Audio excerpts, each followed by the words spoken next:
Hey everyone, I have a festive read for you guys this week. This is the Christmas Postcards by Karen Swan. So, when Natasha and Rob take a holiday to rekindle their failing marriage, they accidentally leave their infant daughter's beloved toy cow behind.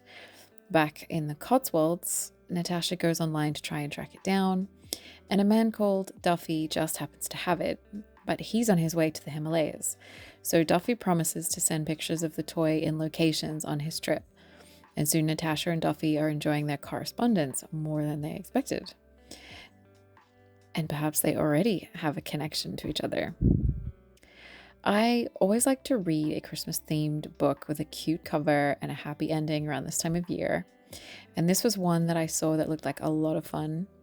Karen Swan usually writes 2 books a year, releasing one in the summer and one around Christmas.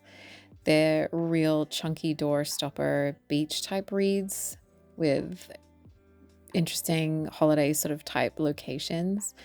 And they have some drama and romance, but I like that they're not too light and fluffy. I've read one of her previous books, The Hidden Beach, which I'll link to below as well, which I quite enjoyed. So this book isn't super Christmassy, but it was festive enough to satisfy my craving for an end of year romantic fun read.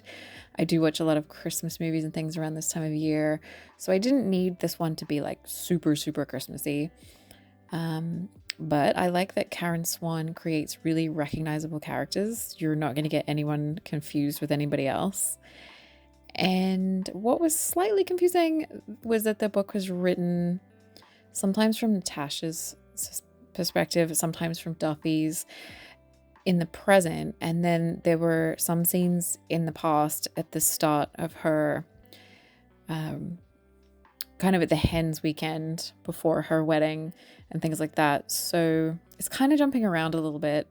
The author uses this to show us that Natasha may really belong with this cute guy Tom that she's met on her bachelorette weekend, and letting us know that maybe something wasn't quite right with Rob at the start.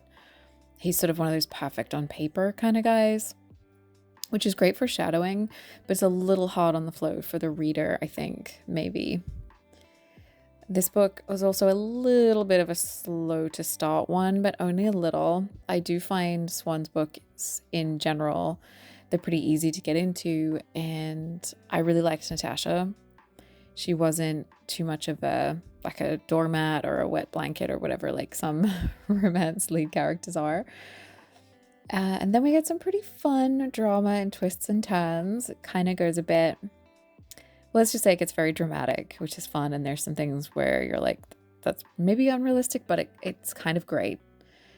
So yeah, if it all feels a bit unlikely, that's kind of okay with me with this kind of book, because you want that drama, you know?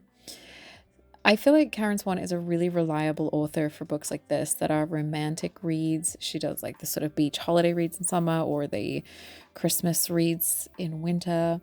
And they're not straight romance. They're not overly romantic or too tropey or silly. And she always delivers a read that I can get into and have a little escapism and just enjoy the big drama and the interesting locations and things like that. So I'm really glad I got to read this one.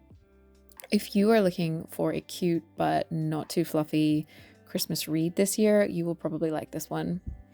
So this one's one to read if you made it through the year and are looking to treat yourself to an entertaining, cozy read. There's plenty of drama in this book, but it's a no stress read. So I want to thank PGC Books for the ARC of this one for review. And thank you for watching.